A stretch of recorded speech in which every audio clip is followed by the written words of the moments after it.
క్రీస్తునందు ప్రియులారా, యేసుక్రీస్తు నామంలో మీ అందరికీ శుభాలు తెలియచేస్తున్నాం. క్రీస్తు రాకడ ధ్వని శాంతి ఆదరణ సందేశాలు అను టీవీ కార్యక్రమం కొరకు ప్రేమతో మిమ్మల్ని ఆహ్వానిస్తున్నాం. మీరు మీ విలువైన సమయాన్ని కేటాయించుకొని మా కార్యక్రమాలు చూస్తున్నందుకు మీ కృతజ్ఞతలు. ఈ కార్యక్రమాలు మీ ఆత్మీయ ప్రయోజనాలకు ఎంతో సహాయపడుతున్నామని నమ్ముతున్నాం. ప్రియులారా, ఈ టీవీ పరిచర్య కొరకు ప్రార్థించండి, సహకరించండి, ప్రోత్సహించండి. ఈ కార్యక్రమాలు ఇతరులకు పరిచయం చేసి వారు కూడా చూసి మేలు పొందినట్లుగా సహాయపడాలని మీకు మనం చేస్తున్నాం. విశ్వాసంతో ఎంతో ఖర్చు పెట్టి కొనసాగిస్తున్న ఈ కార్యక్రమాలు తుదవరకు కొనసాగేటట్లుగా ప్రార్థించండి. దేవుడు మిమ్మల్ని ప్రేరేపిస్తే మీరు కూడా ఒక కార్యక్రమానికి స్పాన్సర్ చేసి ఈ పరిచర్యలో పాలిభాగస్తులు కావాలని మీకు మనం చేస్తున్నాం. ప్రత్యక్షంగా టీవీ ద్వారా మేము స్వార్థ ప్రకటిస్తున్నాం. పరోక్షంగా ప్రార్థిస్తున్న వారు, సహకరిస్తున్న వారు, మమ్మల్ని ప్రోత్సహిస్తున్న వారంతా ఈ పరిచర్యలో పాలిభాగస్తులు అని జ్ఞాపకం చేస్తున్నాం. యేసుక్రీస్తు వారు ఇచ్చిన గొప్ప ఆజ్ఞని మేము పాటిస్తున్నాం. మీరు వెళ్ళి సమస్త జనులను శిష్యులుగా చేయడి అని ప్రభు చెప్పారు. కనుక ఈ టీవీ ద్వారా మీ గృహాల్లో ప్రవేశించి మిమ్మల్ని పలకరించి మీకు సువార్త చెప్పి ప్రభు రాకడ కొరకు ఎత్తబడే దేవుని సార్వత్రిక సంఘం కొరకు మిమ్మల్ని అందరినీ సిద్ధపరచడానికి మా వంతు ప్రయత్నాన్ని మేము కొనసాగిస్తున్నాం. ఓకే, ఈ ప్రపంచ భవిష్యత్తును గురించి, యేసుక్రీస్తు రెండవ రాకడను గురించి అనేక విషయాలు మనం తెలుసుకొని మనం సిద్ధపడి మన ఇతరులను సిద్ధపరచడానికి దేవుడు మనకి ఇస్తున్న ఈ మంచి అవకాశాన్ని మనం అందరం కలిసి వినియోగించుకుందాం. ప్రస్తుతం మనం రెండవ రాకడ వర్తమానాలు ఒక సబ్జెక్టుగా తీసుకొని సీరియల్గా వరుసగా ధ్యానం చేస్తున్నాం. ఈరోజు మనం వ్యక్తిగత జీవితమును గురించి లెక్క అప్పగించుట ఏ విషయాన్ని గురించి ఆలోచన చేయబోతున్నాం. వాక్యం కొరకు మన మనసులను సిద్ధం చేద్దాం. ప్రార్థన. పరిశుద్ధుడైన మా తండ్రి, జీవాధిపతి, మీ ఘనమైన పాదాలకు స్తుతి స్తోత్రాలు చెల్లిస్తున్నాం. ఈరోజు రెండవ రాకడ వర్తమానాలు 85వ వర్తమానం తీసుకోబోతున్నాము. సహాయం చేయండి. న్యాయసింహాసనపు తీర్పు. దేవునికి లెక్క అప్పగించవలసినటువంటి విషయాలలో వ్యక్తిగత జీవితమును గూర్చి దేవునికి లెక్క అప్పగించుట, ఈ విషయాన్ని గురించి కొంత మేము ఆలోచన చేయబోతున్నాం.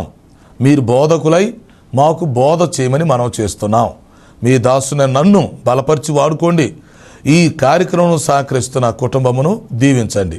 రక్షణ లేని వారందరికీ రక్షణ దయచేయండి. రక్షణ పొందిన వారిని సంఘంలో స్థిరపరిచి బలపరిచి మీ రాకడ కొరకు సిద్ధపరచమని మనం చేస్తున్నాం. మాకు అవసరమైన సందేశం దయచేసి మీరే మహిమ పొందమని యేసు పరిశుద్ధ నామములో అడుగుచున్నాను తండ్రి, ఆమేన్. ప్రియులారా, మంచిది. కూడి వచ్చిన మీ అందరికీ మరొకసారి శుభాలు, ప్రత్యేక వందనాలు తెలియచేస్తూ మిమ్మల్ని వర్తమానం కొరకు ఆహ్వానిస్తున్నాం. ఈరోజు మన ధ్యానాంశము క్రీస్తు న్యాయపీఠం. వ్యక్తిగత జీవితమును గూర్చి దేవునికి లెక్క అప్పగించుట. ప్రియులారా, మీరు వింటున్న ఈ వర్తమానాలు క్రీస్తు రాకడ ధ్వని యూట్యూబ్లో, ఫేస్బుక్లో మీకు అందుబాటులో ఉంటున్నాయి. ఆ అవకాశాన్ని ఉపయోగించుకోండి. క్రీస్తు రాకడ ధ్వని యూట్యూబ్ ఛానల్ని సబ్స్క్రైబ్ చేయండి. మీకు తెలిసినందరికీ షేర్ చేయండి. ఓకే, మనము గత కొన్ని కార్యక్రమాల నుండి ఒక అంశాన్ని నేర్చుకుంటున్నాం. 7 తీర్పులు. అందులో 3వ తీర్పు క్రీస్తు న్యాయసింహాసనం తీర్పు. ఓకే, దీని గురించి కొన్ని కార్యక్రమాల్లో కొన్ని విషయాలు మనం ధ్యానం చేయడం జరిగింది. అందులో మరొక అంశం, న్యాయపీఠము దగ్గర దేవునికి మనము ఏ విషయాల గురించి లెక్క అప్పగించాలి. ఇదొక అంశం, ఒక ప్రశ్న. యేసుక్రీస్తు వారు న్యాయపీఠము దగ్గర కూర్చున్నప్పుడు, సార్వత్రిక సంఘం మనమంతా న్యాయపీఠము దగ్గర నిలబడినప్పుడు దేవునికి మనం కొన్ని విషయాలను గురించి లెక్క అప్పగించాలి. వాక్యానుసారంగా వాక్యాన్ని ఆధారం చేసుకొని దేవునికి మనం లెక్క అప్పగించవలసిన విషయాలు ముందుగానే తెలుసుకొని ఆయా విషయాల కొరకు మనం సిద్ధపడితే, జాగ్రత్త పడితే న్యాయపీఠం దగ్గర మనం తలెత్తుకోగలుగుతాం. మనకి మెప్పు, ఘనత వస్తాయి. కొన్ని కోట్ల మంది ఎదుట ప్రభు నిన్ను ప్రశంసించే పరిస్థితులు వస్తాయి.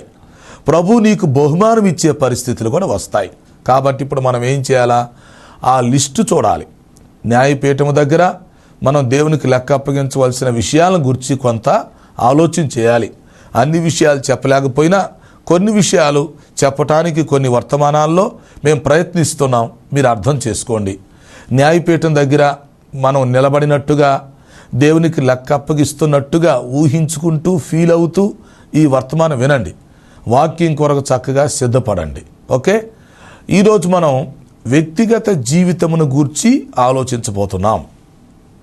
న్యాయపీఠము దగ్గర ఎత్తబడిన సంఘము ప్రతి వ్యక్తి తన వ్యక్తిగత జీవితమును గూర్చి దేవునికి లెక్క అప్పగించవలెను. ఓకే, యేసుక్రీస్తు వారు పరలోకము నుండి బయలుదేరి మధ్యాకాశమునకు వచ్చి ఆర్భటించి భూ అని బోర ధ్వనించినప్పుడు భూలోకములో ఉన్న సార్వత్రిక సంఘం ఏమైపోతుంది? రెప్పపాటులో ఉన్న పాటున ఏకకాలములో ఈ మట్టి శరీరాలకు బదులు మహిమ శరీరాలు ధరించుకొని మధ్యాకాశంలో ప్రభును కలుసుకోవటం జరుగుతుంది. అవునా? క్రీస్తునందున్న మృతులు మొదట లేచి వారు పరదేశంలోంచి బయటకు వచ్చి న్యాయపీఠము దగ్గర మొదటి వరుసలో నిలబడతారు. తర్వాత భూమి మీద నుండి సజీవులుగా మార్పు చెంది మహిమ శరీరాలు ధరించుకొని ఎత్తబడిన మనము రెండో వరుసలో నిలబడతాం. ఓకే, సో న్యాయపీఠము దగ్గర ముఖ్యంగా మనము మన వ్యక్తిగత జీవితమును గురించి దేవుడికి లెక్క అప్పగించాలి. నా వ్యక్తిగత జీవితాన్ని గురించి నేను దేవునికి లెక్క అప్పగించాలి. నీ వ్యక్తిగత జీవితమును గురించి దేవునికి నువ్వు లెక్క అప్పగించాలి. ఎందుకంటే మనలను సృష్టించినటువంటి దేవుడు, మనకి మానవ జన్మ ఇచ్చినటువంటి దేవుడు, అలాగే మనకు ఆయుష్ ఇచ్చి ఆరోగ్యం ఇచ్చి మనలను పోషిస్తున్నటువంటి దేవుడు, తర్వాత మనల్ని రక్షించుకొని అనేకమైన మేళ్ళు మనకి చేస్తున్నటువంటి దేవుడు ఒకరోజు మనల్ని ఖచ్చితంగా లెక్క అడుగుతాడని మనం తెలుసుకోవాలి. కాకపోతే ఈ తీర్పు అనేది రెండు విధాలుగా ఉంటుంది. అవిశ్వాసులకు జరిగే తీర్పు, విశ్వాసులకు జరిగే తీర్పు. కన్ఫ్యూజ్ అవగాకండి. విశ్వాసులకు జరిగే తీర్పును గురించి ఇప్పుడు మనం ఆలోచిస్తున్నాం. ఇది న్యాయసింహాసనం దగ్గర జరుగుతుంది. ఇక్కడ అందరూ పరలోకానికి వెళతారు. అయితే పరలోకంలో ఎవరెవరు ఏ స్థితిలో ఏ స్థానంలో ఉంటారనేది ఇక్కడ నిర్ణయించబడిద్ది. అవిశ్వాసులకు జరిగే తీర్పు ధవళ సింహాసనం తీర్పు. ఆ తీర్పులో నిలబడిన వాళ్ళు జీవగ్రంథంలో వారి పేర్లు ఉండవు గనక వారు నిత్య నరకానికి అగ్నిగుండానికి వెళ్ళిపోతారు. కాబట్టి ఇప్పుడు మనం విశ్వాసులుగా ఆలోచిస్తే న్యాయపీఠం దగ్గర నిలబడినప్పుడు మనం అందరం కూడా మన వ్యక్తిగత జీవితాన్ని గురించి దేవునికి లెక్క అప్పగించాలి. కొరింథీయులకు రాసినటువంటి 2వ పత్రికలో 5వ అధ్యాయం 10వ వచనం ఏం చెప్తుంది?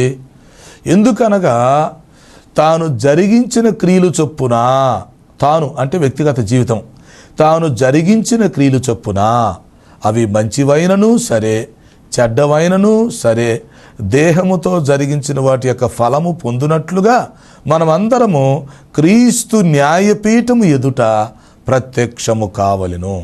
ఎంత స్పష్టంగా చెప్పాడో చూడండి. తాను జరిగించిన క్రియలు చొప్పున, తాను తన శరీరముతో జీవించిన జీవితాన్ని బట్టి ఎన్ని సంవత్సరాలైతే ఈ భూలోకంలో జీవించాడో తన జీవిత కాలమును గూర్చి దేవునికి లెక్క అప్పగించాలి. హెబ్రీ పత్రిక 4:12 మరియు ఆయన దృష్టికి కనబడని సృష్టము ఏమీ లేదు.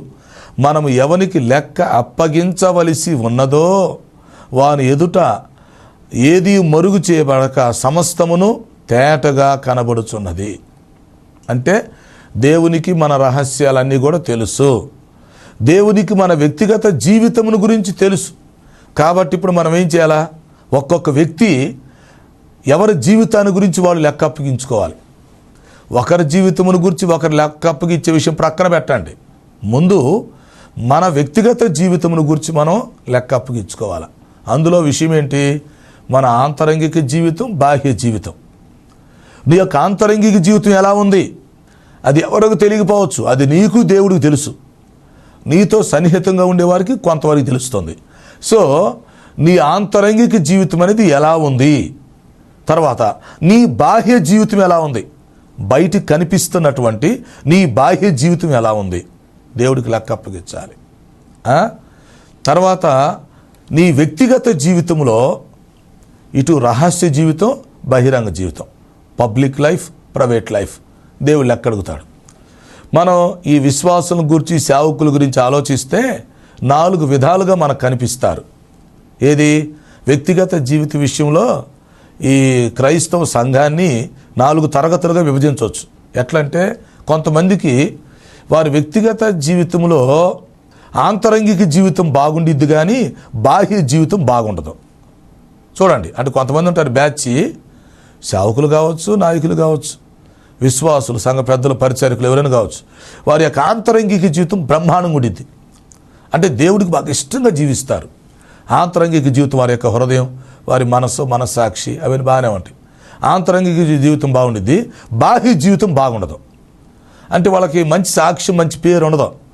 అది ఇంట్లో కానీ, సంఘంలో కానీ, సమాజంలో కానీ బాహ్య జీవితంలో మంచి పేరు ఉండదు. అదే ఉంటే వాళ్ళు ఏమనుకుంటారు, నా జీవితం దేవుడు తెలుసులే, నీకెందుకు, నా హృదయం దేవుడు తెలుసులే, నేను ఎట్లా ఉంటున్నాను దేవుడు తెలీదా అంటారన్నమాట.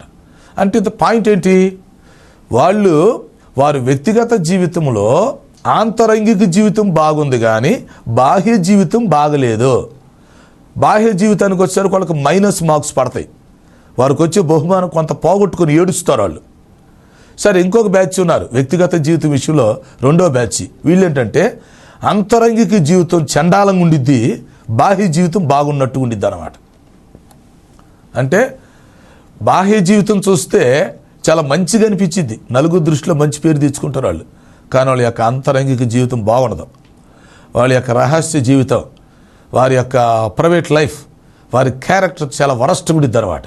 అంటే పైకి మాత్రం మంచిగా కనిపిస్తారు, మంచిగా నటిస్తారు, అందరికీ టోపీ పెడతారు, అందరినీ కవర్ చేస్తారు, మేనేజ్ చేస్తారు. కానీ అంతరంగిక జీవితం వాళ్ళకి బాగుండదు. ఇది రెండో బ్యాచ్ వాళ్ళది. మూడో బ్యాచ్ వాళ్ళు ఉంటారు, వాళ్ళ వ్యక్తిగత జీవితాల గురించి మనం ఆలోచిస్తే దేవుని దగ్గర నిలబడినప్పుడు ఎలా ఉండిద్దంటే పరిస్థితి, అటు ఆంతరంగిక జీవితం బాగుండదు, బాహ్య జీవితం బాగుండదు, రెండిట్లో ఫెయిల్ అయిపోతారు. చూసారా, మొదటి వాళ్ళకి ఆంతరంగిక జీవితం బాగుంది, బాహ్య జీవితం బాగలేదు. రెండో వాళ్ళకి బాహ్య జీవితం బాగుంది, ఆంతరంగిక జీవితం బాగలేదు. ఇప్పుడు మూడో బ్యాచ్ని తీసుకోండి, వాళ్ళకి అంతరంగిక జీవితం బాగుండదు, బాహ్య జీవితం కూడా బాగుండదు. అదొకటి మేము క్రైస్తవులమని చెప్తారు, వేషధారులుగా జీవిస్తూ ఉంటారు అన్నమాట. అవిశ్వాసులుగా, అల్ప విశ్వాసులుగా జీవిస్తూ ఉంటారు. రెండు మనసులు కలిగి జీవిస్తారు. రెండు నాలుగులు బ్యాచ్, రెండు పడవల మీద కాళ్ళు వేస్తుంటారు, రెండు మార్గాల్లో ప్రయాణం చేస్తుంటారు. ఇది ప్రమాదకరమైన విషయం. వాళ్ళ అంతరంగిక జీవితం బాగలేదు, దేవుడి దగ్గర నిలబడితే బాహ్య జీవితం కూడా బాగుండదు. మరి ఇలాంటి వాళ్ళు న్యాయపీఠం దగ్గర నిలబడినప్పుడు ఏమవుతుంది, మొఖాన్ని ఉమ్ము పడుతుంది, నిరుత్సాహ స్థితిలోకి వెళ్ళిపోతారు. కొన్నిసార్లు వాళ్ళని రక్షించుకోగలుగుతారు కానీ పరలోకంలో ఏ బహుమానం రానటువంటి స్థితి ఉంటుంది. అలా ఉండకూడదు.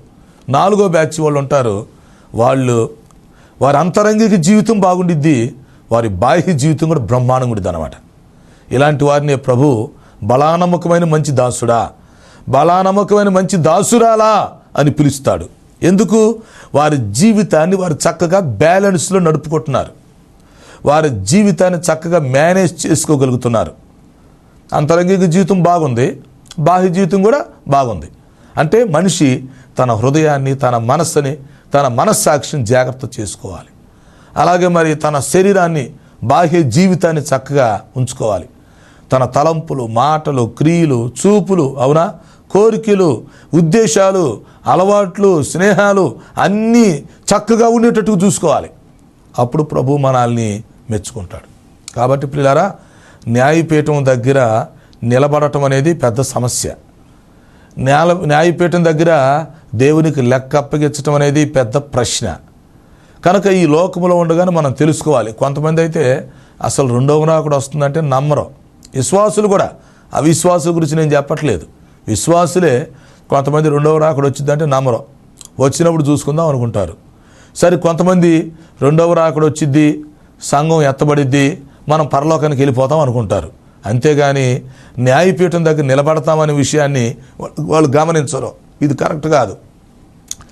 ఎత్తబడే సంఘంలో మనం వెళ్ళటం అనేది ఎంత వాస్తవమో, తర్వాత మధ్యాకాశంలో న్యాయపీఠం దగ్గర మనం దేవుడికి లెక్క అప్పగించాలి అనేది కూడా అంత వాస్తవం. అయితే చాలామంది ఏమనుకుంటారంటే పరలోకంలో అందరూ సమానంగా ఉంటారు అనుకుంటారు. పరలోకంలో అందరూ సమానంగా ఉండరు. అలాగని చెప్పి నరకంలో కూడా అందరూ సమానంగా ఉండకపోవచ్చు. ఎందుకంటే గ్రేడ్స్, పరలోకములో ప్రతి వ్యక్తి కూడా ఒక బెటర్మెంట్ ప్లేస్ కోసం చూసుకోవాలి. అంతేగాని పరలోకంలో అందరూ సమానంగా ఉంటారని చెప్పి నువ్వు ఎలా చెప్పగలవు? రక్షణ అంటే ఒకే. ఆ లెక్కకు వస్తే అసలు రక్షణ అనేది మనం కృషి వల్ల వచ్చింది కాదు కదా. మన ప్రయాస వల్ల, మన క్రియల వల్ల వచ్చింది కాదు కదా. రక్షణ అనేటువంటిది ఏంటిది? దేవుని కృప ద్వారా మనకు వస్తుంది, మన విశ్వాసం ద్వారా వస్తుంది. మనకు రక్షణకు సంబంధించిన మూల్యం ఆయన చెల్లిస్తున్నాడు. అవునా కదా? ఎఫెసీ పత్రిక 2:8 లెక్క ప్రకారం మీరు కృప ద్వారా విశ్వాసం వలన రక్షించబడితిరి, ఇది మీ వలన కలిగినది కాదు, దేవుని వరమే అన్నాడు. సో ఇప్పుడు మనం రక్షించబడ్డాం, అంతా ఒకే, రక్షణ పొందే మనందరం సమానమే. కానీ పరలోకానికి వెళ్ళిన పరిస్థితి ఏంటో చెప్పమంటారా? మనందరూ పరలోకంలో స్థానం దొరికిద్ది. దేని బట్టి? రక్షణను బట్టి. ఆత్మరక్షణ పొందుకున్నాం కనుక పరలోకంలో మనకు స్థానం దొరికిద్ది. అది కూడా ప్రభు మనం రక్షించాడు కనుక తన ప్రాణాన్ని మూల్యంగా చెల్లించాడు కాబట్టి మనం ఇప్పుడు మూల్యం చెల్లించాల్సిన పని లేదు, మనం పరలోకంలో ఉంటాం. ఓకే. అయితే పరలోకంలో వేరు స్థలాలు ఉంటాయి, వేరు స్థలాలు, వేరు స్థితులు, వేరు నివాసాలు ఉంటాయి. మీరు అర్థం చేసుకోవాలి. అందుకే యోహాను సువార్తలో 14:2 నా తండ్రి ఇంట అనేక నివాసములు కలవు, లేని ఎడల మీతో చెప్పి ఉందును అన్నాడు. సో పరలోకంలో అందరూ సమానంగా ఉంటారని మనం ఊహించుకోకూడదు.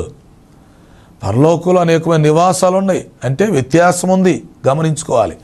ఈ వ్యత్యాసం అనేది దేన్ని బట్టి ఆధారపడి ఉంటుందంటే న్యాయపీఠం దగ్గర మనం నిలబడి మనం ఒక్కొక్కరి వ్యక్తిగత జీవితాన్ని గురించి మనం దేవుడికి లెక్క అప్పగించినప్పుడు, మనం లెక్క అప్పగించిన దాన్ని బట్టి అక్కడ మనం ఏ స్థితిలో ఉండాలో ఆయన నిర్ణయిస్తాడు.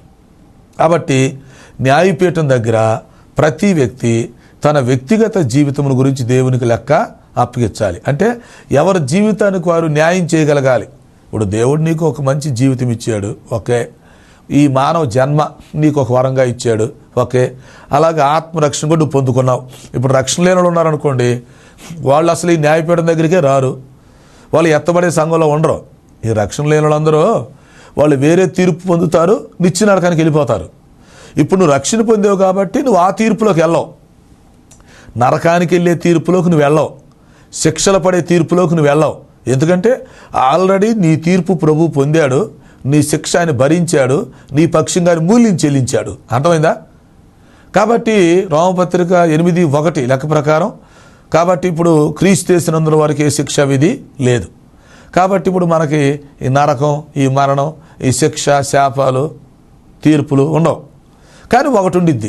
మరి పరలోకంలో మనం ఏ స్థితిలో ఉండాలి? రక్షణ అయితే పొందాం, ఓకే. రక్షణ పొందాం కాబట్టి పరలోకానికి వెళతాం.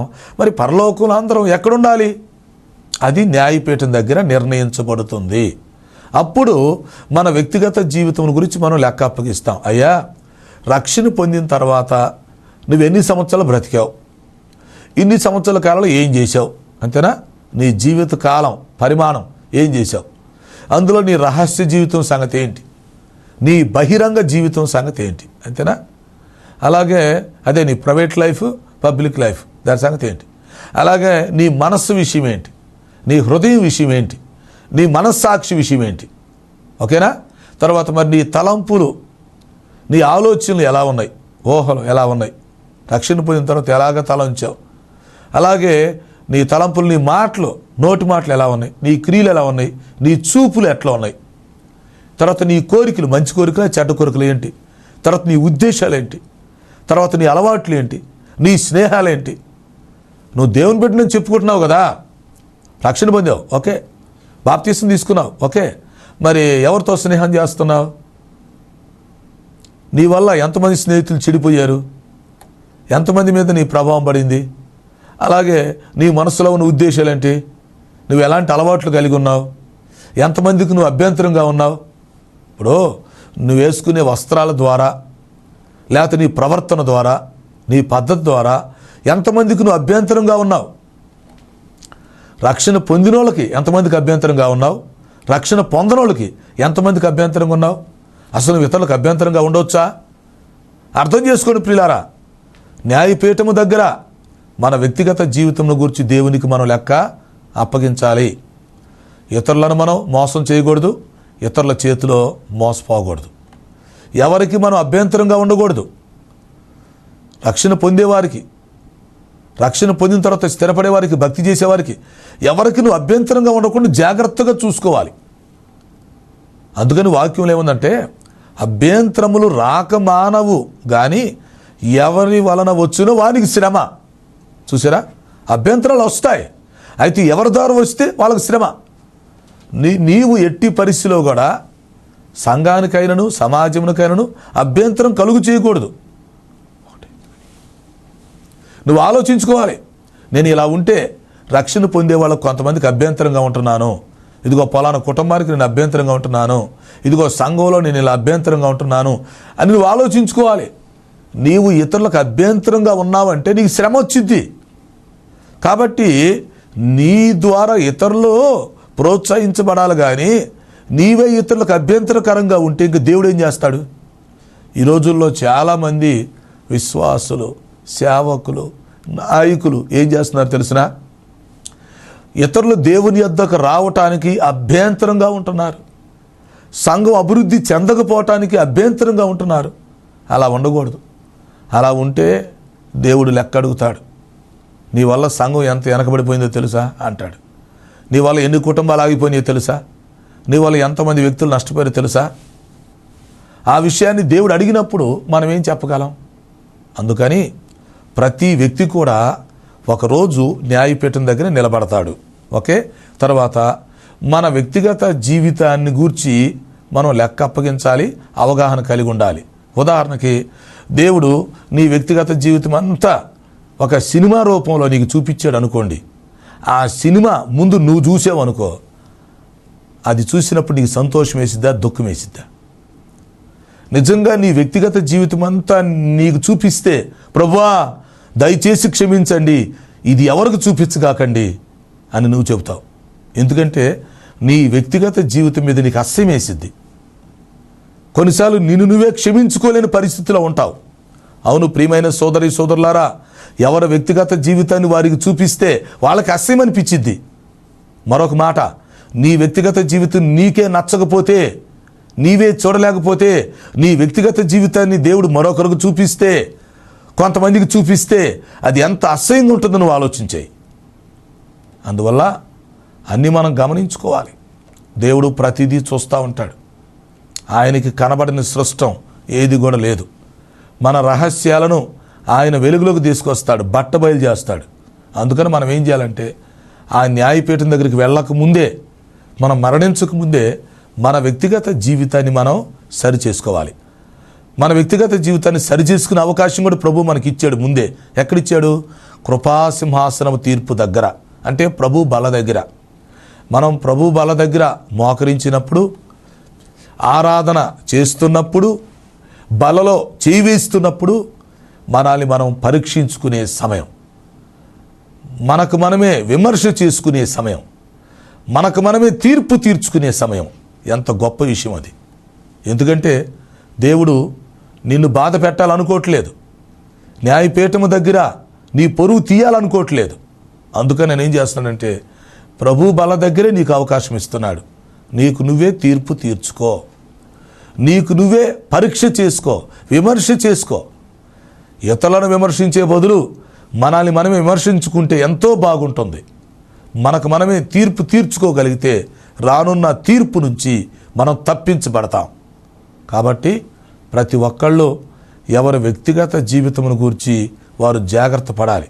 కొన్నిసార్లు మనం ఏం చేస్తామంటే మనకు మనం తీర్పు తీర్చుకోవడం ప్రక్కన పెట్టి ఇతరులకు తీర్పు తీర్చడానికి మొదలు పెడతాం, ఇతరులను విమర్శించడానికి మొదలు పెడతాం, ఇతరులను పరీక్షించడానికి చూస్తాం.